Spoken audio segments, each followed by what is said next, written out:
Hi, good evening, everyone. Thanks for coming. We're going to give a few mix of presentations about the infrastructure here at EMF Camp. My name's Will Hargrave, and I've been kind of looking after some of the teams altogether who are delivering this stuff. I'll just introduce I'm going to say colleagues, but it doesn't seem like the right word. This is Arjan, who's been mostly dealing with Wi-Fi. I have David C., who's been heading up the NOC team.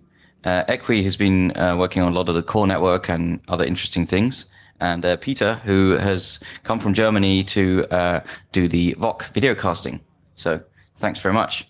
So I'm just going to talk briefly about the power situation myself. We actually have a bunch of scripts which are on GitHub. Of course, you can't see any of this stuff, but couldn't you see it perfectly? We should have put it up here earlier when we were building it. It's pretty nice to see.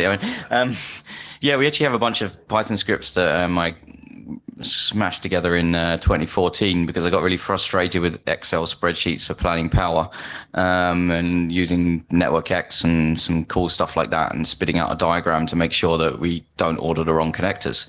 They're all on GitHub, by the way. You can have a look and look at my terrible coding.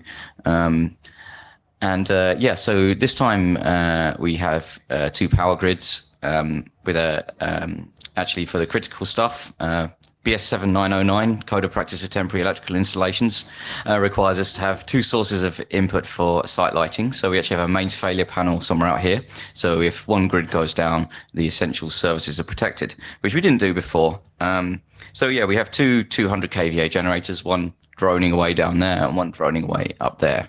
I'm sure you've heard them. Otherwise, it's actually remarkably similar to 2014, those of you that were there. We have a lot of distros out around the field. We've got 13 amp sockets in done close. We've got 16 amps on the field for you to plug into. We didn't really have enough stuff this time. Our rental company a load of stuff didn't come back from hire. So we've had some challenges there, and I know a few of you had to wait a little while to get connected, and we're pretty sorry about that. But we just need more next time, more and more stuff. So basically on this diagram, everything is that's in red is a three-phase connection. So we've basically got a tree spanning out from the generator down with 125 and 63 amp three-phase cables that you've probably tripped over. They're the big rubber ones, and then down to the edge. Here's the second diagram. This is that's the north grid. Yeah, so that's the one to north. This is all the way, by the way, on GitHub. You can have a look should you desire. We did some awesome graphing this time. Russ has made some generator monitoring tools which plug into the generator's RS485 port and the power from the generator's DC bus.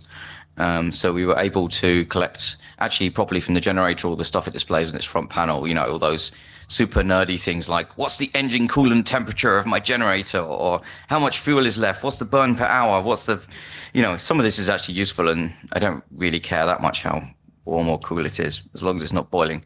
It's about 82 degrees C, by the way, mostly. Anyway, here's the total power.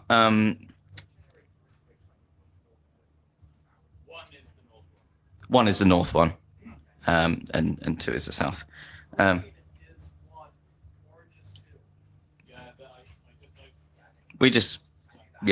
Anyway, quickly, this is a stack graph, basically, so you can see the total usage, which kind of peaks around 100 kilowatts, which is roughly about right for a couple of 200 kVA generators. I mean, I wouldn't want to run out of power. Sorry? Heaven forbid we should run out of power. Well, we'd had a few power outages. The catering always uses a lot, and because we've actually managed to get a lot more food vendors and stuff like that this time, they've been using a lot more electricity. So we'll have to beef that area up a little bit in future because 163 amp three phase is not really enough. All of this stuff, a lot of the generator stats and stuff are available on dashboard.emf.camp. You can click around in there and look at the generators and see what we're up to. Other than that, that's about it from the power point of view. In kind of practical stuff, we are going around and trying to unplug cables when you need them. We are planning to power off the north side of the site tomorrow morning, or earlier if we run out of fuel. So most people need to be off site by midday. So if you're not helping, we'll be saying goodbye to the power up there and rolling all that out tomorrow morning. And we're running around as quickly as we can to unplug your cables and et cetera, when you need it. So thanks for that. I'll pass over to who wants to talk about the uplink. David? So I'm going to talk a little bit about how we get the internet to the field, and then I'll pass on to Equi to talk about how it comes around the field, and to AK about the wireless. And one of the first questions we get is, how do you actually get a really fast internet connection to a field, potentially in the middle of the nowhere, and certainly not near any useful internet points of presence?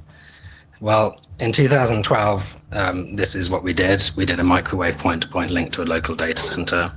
It wasn't fun. Even if you pay someone else to do it for you, there's an awful lot of faff to get it set up and get it aligned and get it working and getting the speed that you want.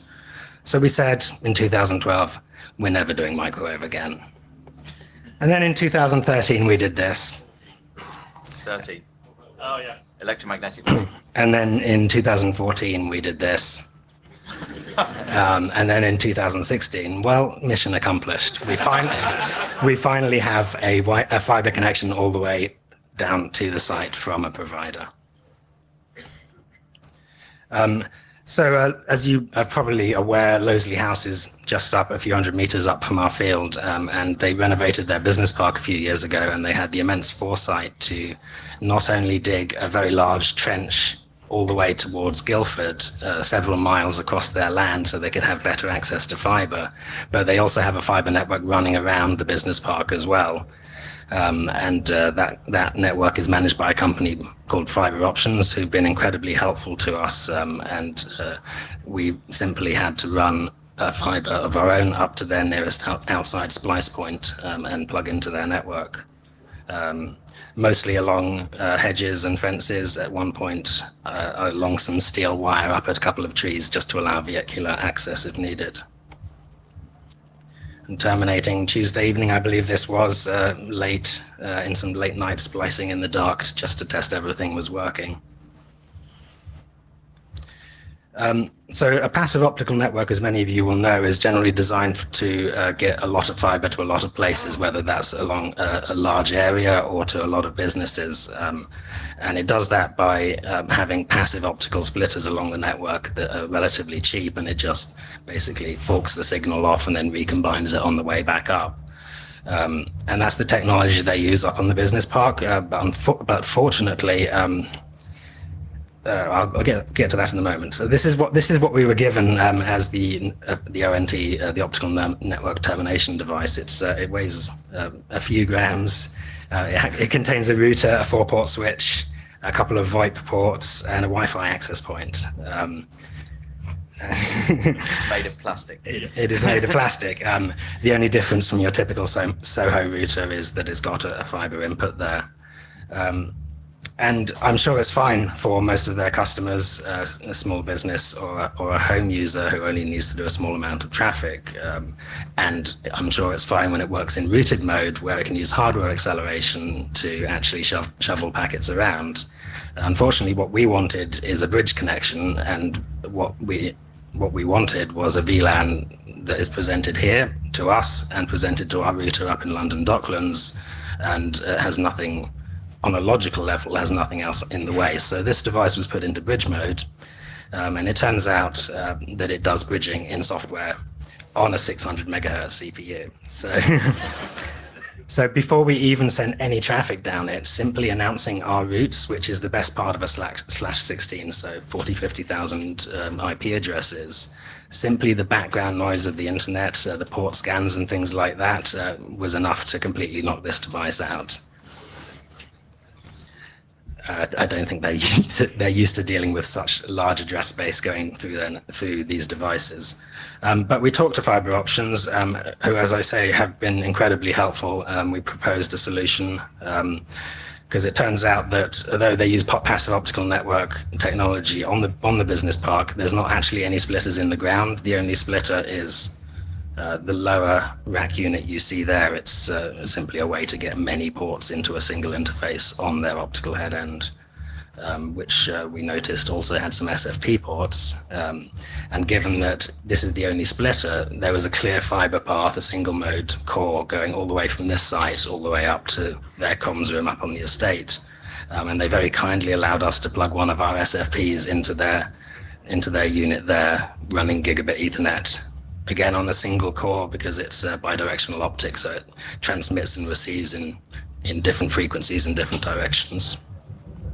And yes, fortunately, we also had Flex Optics, who another one of our amazing sponsors, had sent us a large number of optics, and we were simply able to recode them to work in this device. So at which point, a gigabit down to the field. So how did you use this gigabit? Well, disappointingly, I think we averaged over the weekend probably about 100 megabits in, not so much up. We have this dashboard, which you should feel free to look at, ideally before you leave camp, because I don't know how long we can keep it running after camp, but do have a look at that. It's got more stuff underneath, all the useful stuff that we use to monitor the network, and that is interesting. So the total amount of traffic, our peak was 505 megabits. So we used at our peak, used about half of our capability. And the total amount of traffic, I'm afraid to say, is I have hard disks bigger than that. Come on, guys. So I'll pass over to Equinox to talk about how we get the network around the field from our data center here.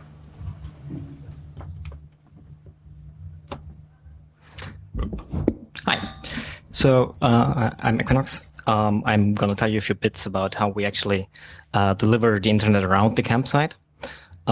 So what you can see here is the physical overview of the data loops which you've seen around. So the core network is built on fiber, which is patched to maybe half of the data loops. What we do here is we just go into the data loop and patch the fibers through to the next data loop so we don't lose them when they are behind something that goes down. And then the stuff that is further out is connected by copper. You can see those on the black lines in the diagram. So we try to minimize the stuff that we do with copper, but it's not really viable to do everything with fiber. But yeah, so the good thing about patching stuff through the data loops without going into the device is that the actual logical diagram becomes very simple because most of the switches that are in fiber, they connect directly to our core switch, so there's no instance of something on fiber that is behind something else on fiber, and that makes the network relatively easy to manage. Obviously, the copper connected switches are behind a fiber switch, but that we can deal with. Most of the hardware you see here is what we usually work with on other events as well. We had some new hardware from Arista this time around, so we got to find out how that behaves in the field. I think it turned out pretty well, but yeah, it's okay. So this is what the head of the logical diagram looks when you have it in the data center. The actual network part is on top of the table, which you can see there's the wireless controller and the core switch. And by the way, the core switch is 10G, and the uplink on the fibers is mostly 10G, so the data loops have 10 gigabit Ethernet, which I don't think were needed anywhere, but in theory, you could have filled that. Yeah, also the middle of that core switch is 6 times 100 gigabit Ethernet, which, well, if anyone brings a device, I guess we can find some way to plug that in, but we didn't need that. So below the table is the servers. To the left is actually the VOC encoding streaming stuff. The right side is our own servers, DHCP, wireless management stuff, things like that. And I think this is actually the first outdoor event that we had UPSs in the data center, which we didn't end up needing. However, that was pretty nice to have anyway, since the UPSs gave us a power rating. So this is 2 kilowatts of power in total, which you have to move out of the container somehow because it all ends up in thermal energy. So you can already see there's 2 air conditioning units in this picture. There's actually a third one behind the camera, so you can't see that. And there's a fourth one at the bottom, which was in the info tent as well, called backup, I guess. And I need to point out here that we started with only one of them, and it built up a lot of ice on its back, and then it went into defrosting mode, and then it suddenly turned up the heat to 35 degrees Celsius, which... Really? 44. Oh, 44, I'm told. So the servers didn't quite like that. So at some point we went like, hey, why is the server off? So luckily we noticed that pretty early, so we ordered the additional air conditioning units, and that turned out to work pretty well. So this is down from 20 degrees Celsius, oh, the unit is wrong, 20 to 15, at which point it's actually pretty annoying to work in the data center. But it works out. Obviously, that doesn't help you to get any internet because you're not next to the data center. So we have the data loos around. And first of all, I would like to thank to all of the volunteers who went around with a key and plugged in people and plugged in power and are hopefully going to unplug people as well. So you can see inside of the data loos, there is one of the Arista switches, some power supply for the access point that is actually mounted outside on the pole. You can also see there's this, let's call it interesting light, which fulfills the purpose, which is to monitor that the data loop is actually working, since if it stops working, the light will either freeze or turn off. So if the light is working, then you know, well, the problem might not be the network. I should better check my laptop. You can also see the fiber spools on the bottom of the picture. We try to only have one of them in each data loop. That works out usually because we just put them away from the core. Yeah, we use BiD optics, by the way, so it's only one fiber used in both directions. That makes things just easier to manage and patch. So yeah, it's a total of 3.3 kilometers. This is only the fiber. So this was shipped in. It's the inventory that we have. And there's 2 kilometers of copper. And I should point out, this is only between the fiber data loose and the copper data loose, basically, and for some tents. So this doesn't include anything that people bring themselves or people patch themselves or stuff like that. So we come up to, well, just above 5 kilometers of patching. And that's quite a bit of work to do in the heat. Something new that we did this time around was to run a VoIP network, which mostly we did because the POC, which usually does this, isn't here, and we needed, well, a little bit more communication. We didn't have enough radios. And this is actually Arian's setup, who also ran the Wi-Fi, so I'm going to patch over to Arian at this point, I guess.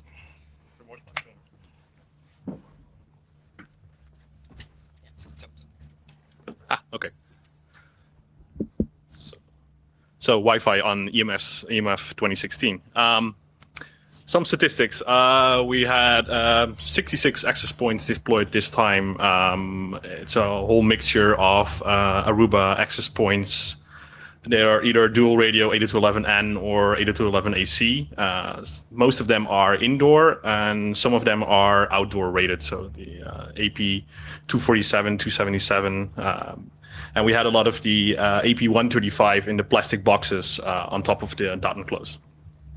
We had a peak of 2,084 clients. 50% of those were on 5 gigahertz, and that's including the badges, which were 2.4 only.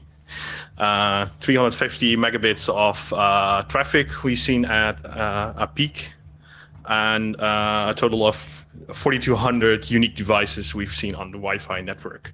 And it's actually only 300 unique devices we've seen on the wired network. So almost everybody was on Wi-Fi. And I think it's quite a bit lower wired usage than if we compare that to the CC camp and the Dutch hacker camps. So yeah, 1,400 badges we've seen on the Wi-Fi network, and that totaled up to 65% of the clients were using 802.1x, so they were using WPA2 enterprise encrypted, properly encrypted Wi-Fi network, and that's without the badges because they were on the insecure network. So this 65% 802.1x includes the EMF camp or EMF camp legacy network, which was 802.1x we ran with our radio server, and then we also had SpaceNet, which is a federated authentication platform for hackerspaces. And we had Ethereum, which is also a federated authentication platform, but for educational or research institutions. Yeah, so in total we saw about 300 clients, 300 unique devices on Ethereum, and yeah, most of the people were actually on the EMF camp network, which is 802.1x and 5 gigahertz only. So, yeah, this whole Internet of Things, of stuff. Yeah, so the badge was 2.4 gigahertz only, unfortunately. We've also noticed that the badge wasn't doing any channel 13, so we're actually running a 4-channel setup on 2.4 gigahertz on the Wi-Fi network. So we're using channel 1, 5, and 9 and 13. But the badges were running on I think a US fixed country code when they were handed out, so they couldn't see channel 13, so they had like 25% less coverage around the field. So Equinox actually wrote a patch for that, and I think it's upstreamed on GitHub or something, I don't know. And at first, 802.1x was also not working for the badges, and we were running out of time to get that fixed, and we also we fixed it afterwards, so they are also able to do 802.1x, so they can actually get off the insecure network.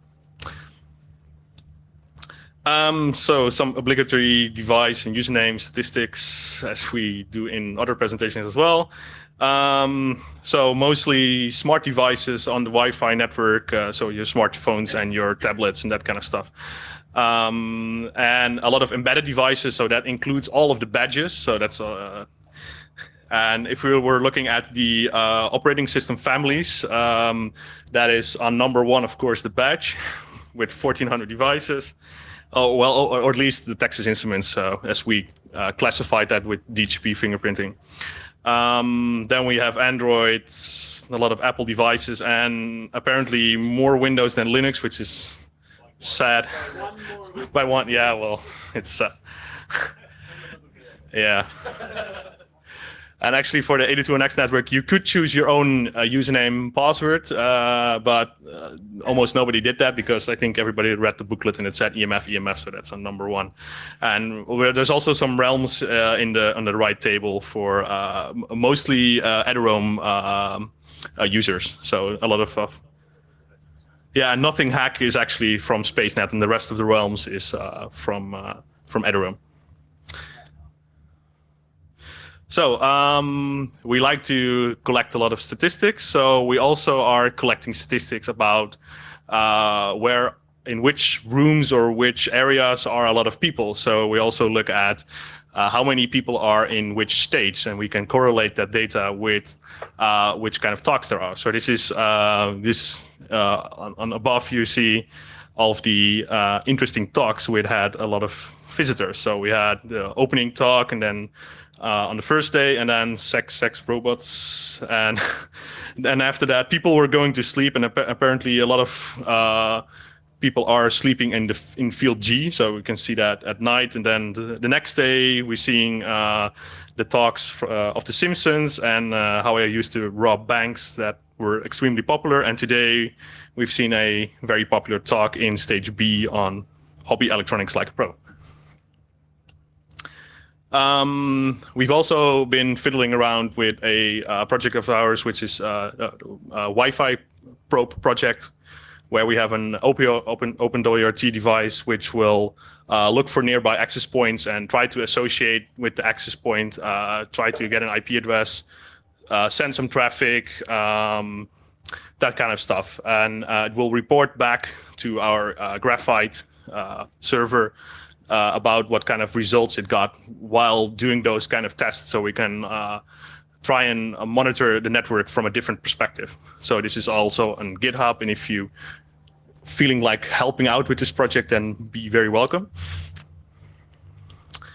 Lastly, some pictures of our Wi-Fi deployment. So on the left, we I think Leon and I were a bit bored yesterday, so we saw a lot of people sitting around the big tree near the bar/knock, and so we thought we had to put up an access point in the tree.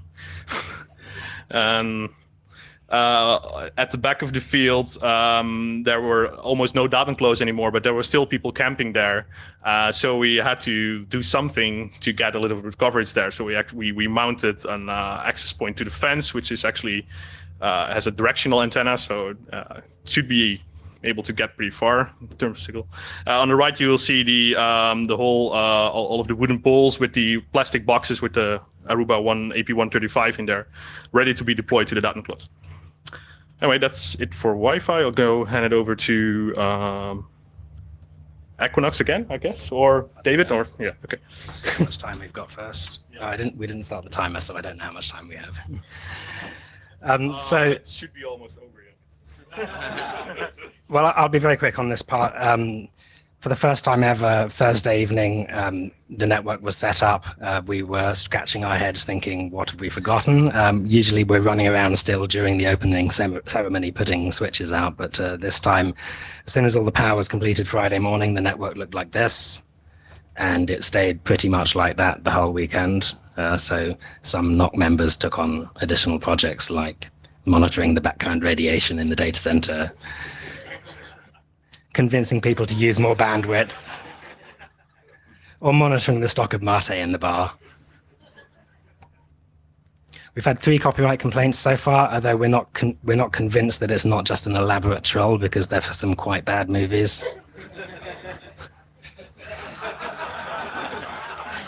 There was another one recently, actually. We had one for. Yeah. So time to do some quick thanks. So many thanks. So I'm building a network the size of a medium-sized ISP for the course of 3 days and then tearing it down again. It's not a cheap thing to do, and around 1% of your ticket price actually goes to the NOC, and most of that is for sundries like cables and tools and cable ties that we're always running out of. So building this network at all is only possible thanks to our amazingly generous and helpful sponsors. And I'd like to thank all of them in no particular order, but I will go alphabetically.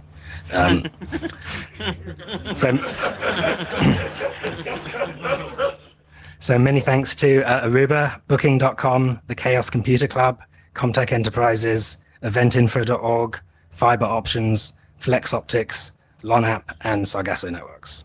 So many thanks. Can I have a round of applause for the sponsors?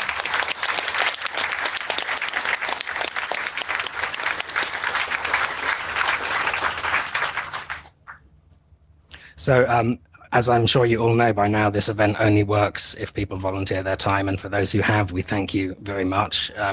Some of us have been here for a week now. We've got another 3 or 4 days here on site. If you have time to stick around for the teardown, it would be very much appreciated. If you don't want to work on the network stuff, I know all the other teams need help as well. If you do want to work on tearing down the network, it's not quite as simple as just unplugging all the things. So please come along tomorrow morning at 9:30 outside the NOC for a quick meeting. And that's Tomorrow morning. 09:30 hours. 09:30 hours. Tomorrow morning, 9:30. And hand over to Peter. Yeah. Hello. So we are a team from the German Chaos Computer Club who tries to cover events with video recording and streaming. So but not much people watch streams here, so we don't have fancy graphs to show. So I'll show you a little bit what we did instead. So this is a signal path, how the video comes from the cameras to the CDN and to the recording. So many of you have volunteered here and have seen the video mixer and the operated the cameras. So the cameras, of course, are the source of the picture, and also we have a frame grabber that gets the slides. So you will see in the recording that sadly, if the video is played from the notebook, there will be some delay. You will see it in the recording, but it doesn't matter. So everything below the top row is done with open source software, and most of them, some of them also written by us. So you're all welcome to copy that. Basically, it's a bunch of FFmpeg scripts and a video mixer that's called Voctomix. And on the CDN side, we are running Nginx servers with Nginx RTMP that provide HLS streams for the Apple users. And the rest of the planet gets WebM via an IceCast server. And also, besides that, there's Opus and MP3 audio streams. After you record a talk, or you record many talks like here, you have the problem that you have many hard disks full of talks, and that's usually not really nice to handle. So we have a post-processing system for that keeps track of all the talks and also handles the recording, the encoding afterwards. This is also soon to be open source, so if you're running a conference or a hackerspace which does regularly events, please get in contact. We love that people play around with it. So at the end, everything ends up on media.ccc.de, which is our own video platform, and also in the YouTube channel of the EMF camp. So whatever you prefer, you can see it there. I think there's only one talk who's explicitly opted out from YouTube, but is not from our platform, so you may be better there. And there's also a tweet bot you can follow that has now tweeted, I think, 500 times this event about the non-recording. So yeah, it was about 52 hours of talks that end up in 2.5 terabytes of data, which are encoded to about 40 gigabyte of releases. So each release is available at H.264 and WebM in SD and Full HD, and also in audio releases in MP3 and Opus. As I said, you can watch them on our video platform and on the EMF YouTube channel. And if you're a user of the Kodi Media Center, you can also just install the CCC plugin and then have it on your nice TV screen.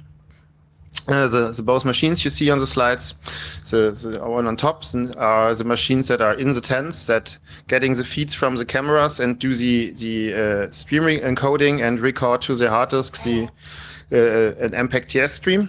And the smaller ones and below are the ones that are also shown in the picture from the NOC from the data center. These are really tiny boxes where a strange company fits in desktop i7 CPUs with 4 cores, which makes them basically a plasma cutter on their output. But if you put them in the data center, it's okay. And these 2 boxes handled nearly all of the encodings you will see. So they did really much work because we couldn't travel with our big server case. Yeah, we are now nearly done with, I think 4 talks are left to cut. Everything else is cutted, and all recordings will be online tomorrow morning when the encodings are done. Here is a screenshot of media.ccc.de, which is already filled with many talks. So if you want to download something for the way home, do it as long as the camp is still online, and maybe we get another peek in the bandwidth graph. Yeah, thanks for all of you who have volunteered to do video shifts, because we couldn't do it without you. Also, big thanks to the EMF crew that made this event possible. And if you want to do something with video streaming or recording, you can find us at the ERC at irc.hackend.eu in VOC Lounge, or follow us on Twitter, or look at c2ivoc.de, or everything we do is documented in our wiki. So if you are interested more in details, look at the wiki. And yeah, thanks for being part of EMF.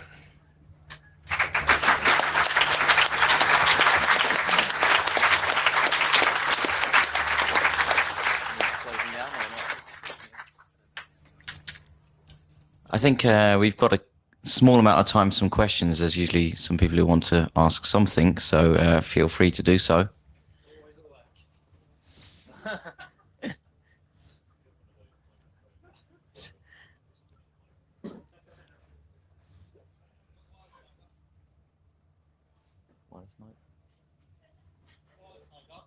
Wireless mic? Yeah. I wonder if it's possible to download the raw data that went in all the graphs. Yeah, I think. Yeah. We need to make ssure we sanitize anything that's sensitive data. haven't really thought about that actually. There's obviously that you can look at the dashboard and get some data out of that. Yeah, for example, for the power stuff, to get what is the peak power and get. To be honest, the most useful stuff about the power is actually the design and experience from doing it. Yeah, we get the figures and stuff like that, and we can really. It's really nice to verify that we've approximately done it right. But yeah, a lot of this is kind of experience. Like, oh my god, the food vendors use a lot of power. That kind of experience, or. I mean, fortunately, for instance, with the power, we're really lucky that it didn't rain, because as soon as it rains, all the really nasty extension leads, everyone's left in a puddle outside their tent, and we have the RCDs tripping everywhere, which is actually what we had a lot of in 2014, and we've been pretty lucky here. I think we've seen on the main sub-mains like maximum 18 milliamps of earth leakage, which is perfectly fine. No one's dying there. So yeah. What are your main learnings for next time from the camp here? It's all gone very smoothly, but what would you make better? Thanks for saying it's gone really smoothly. I've been running around. There's been a certain amount of running around like a blue ass fly. We actually use a lot of 13 amp sockets, and actually getting that number is actually hard because there's not many events like us that provide power to so many people. So getting all of these from one supplier is a little bit tricky. From the network point of view, Fiber is great. Fiber is good, yeah. I mean, really, 2014, we spent really a lot of time on complicated solutions and stuff with microwave. Yeah, sure, it works, and it is a way to do it, but it's really nice to have fiber. Anything interesting from the VOC? No. They're consummate professionals. Yeah. So, just have a question. Firstly, how long will the videos be available for on CCC? I'm just wondering. Forever. For the rest of eternity. Fantastic. And second, I was wondering something I can't remember. So yeah, good. Was there a question at the front? I can't see anything from up here, so it's something's there.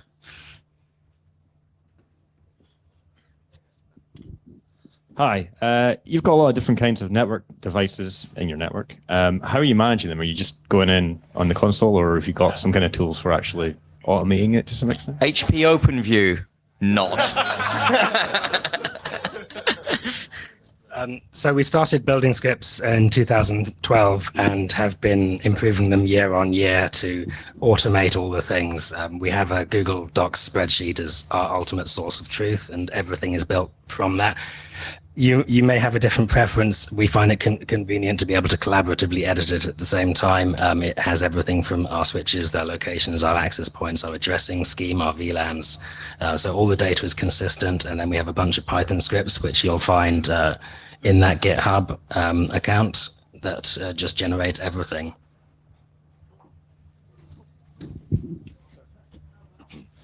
Sorry. How much did the network influence the choice of location, or were you given the location and then told, what are you going to do here?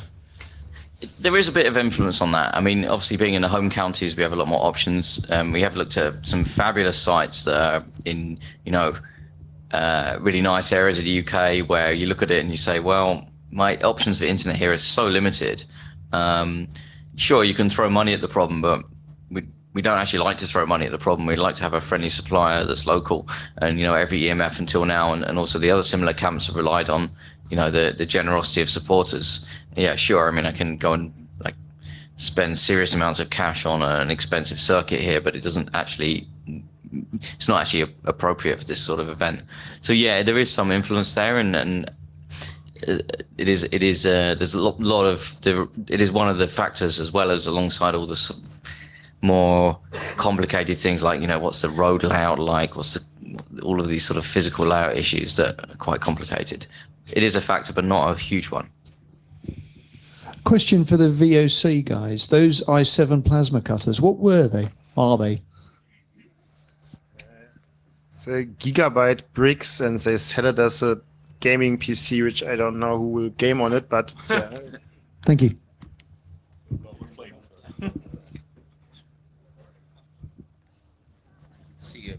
Hey, so what happens to the fiber and the copper left after the event? Do you intend to repurpose it, and how much do you think you'll be able to repurpose? So actually, the fiber is some of this is kind of been going around multiple events. We realized with I think CCC Camp and Ohm and so on that we actually can pre-terminate all this stuff in advance and have the ends of the fiber in boxes and on nice drums and document it all. So actually what we did was like select a series of fibers from the CCC storage where they live a lot of the time. And it's actually happened before 2014 EMF. And we're just like, oh, we need one of these, one of these, one of these, and then put them on a pallet, ship them, in this case, from Berlin to here, and roll them out onto the field. So actually we roll this back up and we use it for the next event, wherever that may be or whatever it may be, is kind of a variety of events. So it means that effort is not wasted, but we've actual field deployable fiber is kind of expensive. So that works pretty well. The copper, yeah, Dave is a copper expert. If you would like some copper, if you see a copper cable that has boots on it, don't take it because it's one of Aryan's that he's brought to power the access points. But if you see anything that we've strung between a dart and claw that's just been crimped for the event, feel free to have it. Otherwise, it just ends. Finish using it. Well, yes. Once it has already been removed from the dart and claw. Otherwise, we have a local scrap merchant picking it up on Wednesday. I'm sorry, I'm told we're out of time because the next talk wants to start. Okay, you able to take questions afterwards? If Yes, anyone's got any grab us just out the back. Okay, and, cool. We'll answer anything So else. thank you very much, the NOT team.